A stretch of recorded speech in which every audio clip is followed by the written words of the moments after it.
Scott McNealy also attended the Romney fundraiser last night in Redwood City. McNealy is the co-founder of Sun Microsystems and chairman of the social media startup Weigh-In, and he joins me now here in the studio. Scott, great to have you here. So, big fundraiser for Romney last night. Meg Whitman was there. Tell us what happened. Well, he was here talking about how we need to get the private sector back in charge of the economy and not have the government in charge of the economy, that the government should be there to help create rules that people can operate under, but really step back, not be choosing winners, not be allocating capital, not be redistributing wealth, but rather let the economy and the invisible hand and the concept of entrepreneurs and financiers allocating capital as opposed to the government. What is his particular appeal in the tech community? Of course, President Obama has been here a lot. He's had many meetings with the CEOs here. He's had town halls at Facebook and LinkedIn. Is Romney at all at a disadvantage in Silicon Valley? I think he's at a disadvantage where people have a portfolio of investments that require government sponsorship, government stimulus, government loan guarantees, and those sorts of things.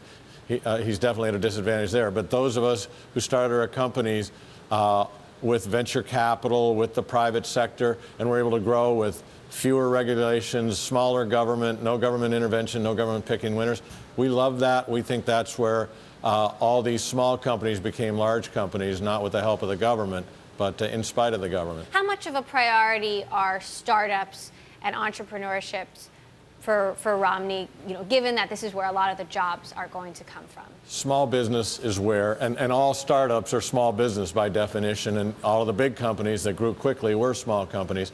It is a big deal. It is a big issue. It's how we're going to get. We have just terrible employment numbers. People talk about unemployment. Those numbers are fudged. The number of jobs in this country are just disastrously low from where they should be.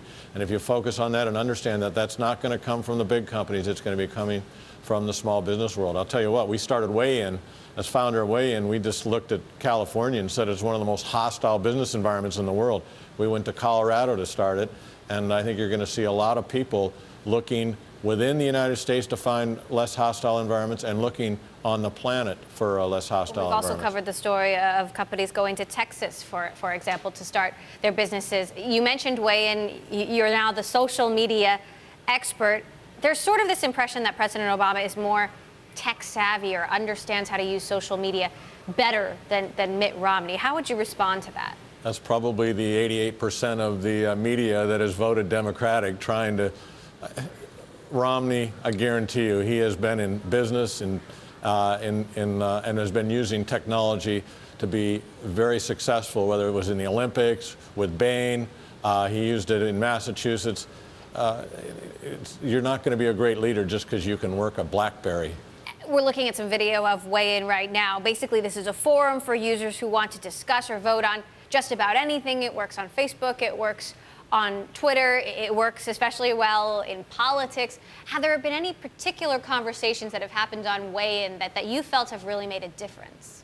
Well, it depends. We'll have to see at the end of the elections whether they made a difference. But people are expressing it. It's a one-to-many conversation tool. So politicians like Mitt Romney and Newt Gingrich and others have been using this.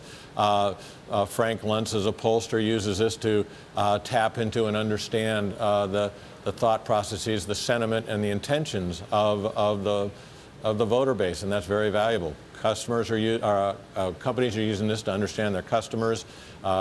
People like the PGA Tour are using this to understand their fan base. So it's a very powerful tool to allow that one-to-many conversation. Facebook is about to IPO. Twitter is still huge. Do you see Weigh-In really becoming a data source, an important data source that is truly competitive with the existing mainstream networks out there? Well, that's certainly, we've raised over $20 million, and that's certainly what our investors are expecting, is that we will become a mainstream partner to these companies who are focused on a little different areas, and we are both creating interesting databases that can be quite useful to people who want to understand sentiment, intent, and demographics. I'm curious, how has it been for you personally making this transition from the Sun Microsystems guy to the social media guy?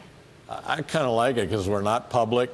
We don't have all of these public shareholders. We don't have SOX 404 to deal with, and we're not in California, so it's it's been kind of nice. It's also nice being chairman and not CEO, so I'm sort of like grandfather. You know, if the kid needs a little change or something, I can hand him back to the CEO. So. What would you say? I mean, the world has changed so much since you founded Sun. What is the most important thing you've learned in the year that Weigh In has been around? You know, what have you taken away from it? From insights from I'm finding that people are a little bit disappointed in the lack of personal responsibility. And when you look into and read the questions and look at the conversations, people are starting to feel like maybe the government isn't the right way to take care of us. Maybe two biological parents. Maybe it doesn't take a village to raise a child, but rather a family to raise a child. Maybe the government isn't the best allocator. Maybe the invisible hand in the private economy is the right place to go. Lots of interesting conversations happening out there, especially as the election approaches. Scott McNealy, co-founder of Sun Microsystems and Weigh In, thank you so much for joining us here.